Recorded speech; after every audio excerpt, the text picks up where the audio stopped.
So now picturing Palczynski as living in Europe,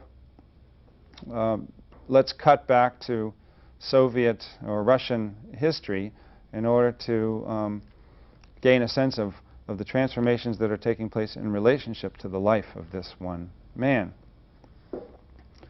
When we talk about revolutions in Russia, we've got to think about two revolutions.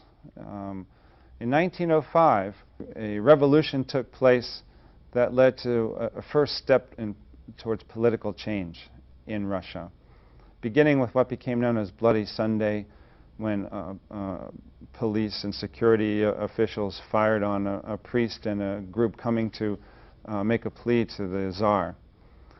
What followed were strikes and work stoppages and the like. Some of you may have seen or will someday see the film called the Battleship Potemkin, which provides an account of a mutiny of a battleship by sailors during the 1905 revolution.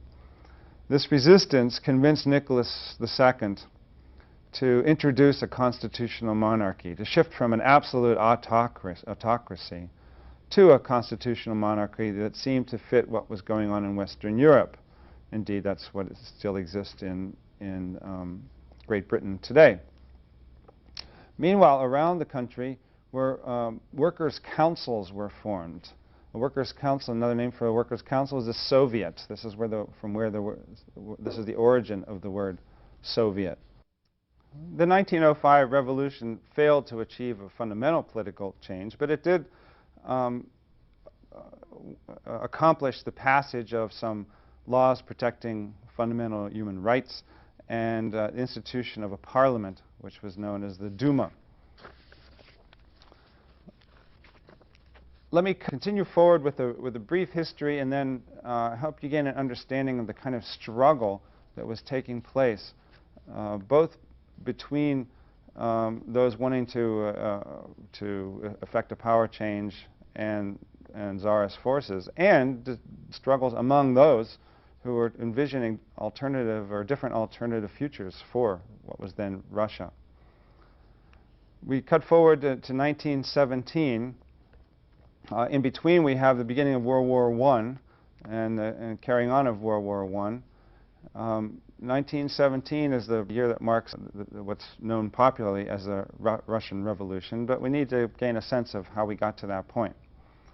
During World War I, the Tsar basically was discredited. World War I effectively undermined and killed the monarchy. The military was not especially effective. Over 1 million soldiers died during the World War I. The economy was in shambles.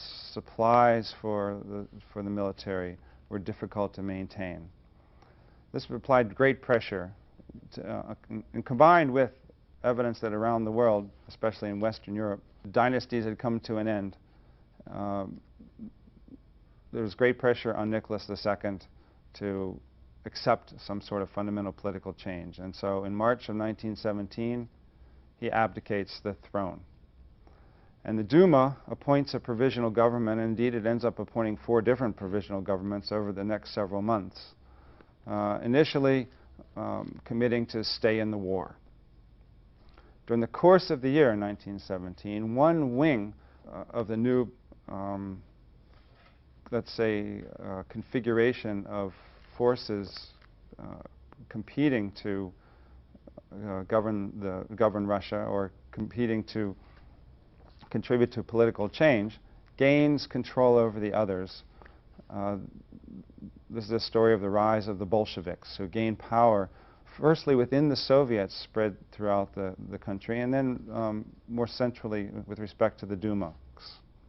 And in late October of 1917, the Bolsheviks stormed the Winter Palace, which is where the provisional government is, including, I might add, Palczynski, and effectively take over the government and effect a transformation of government.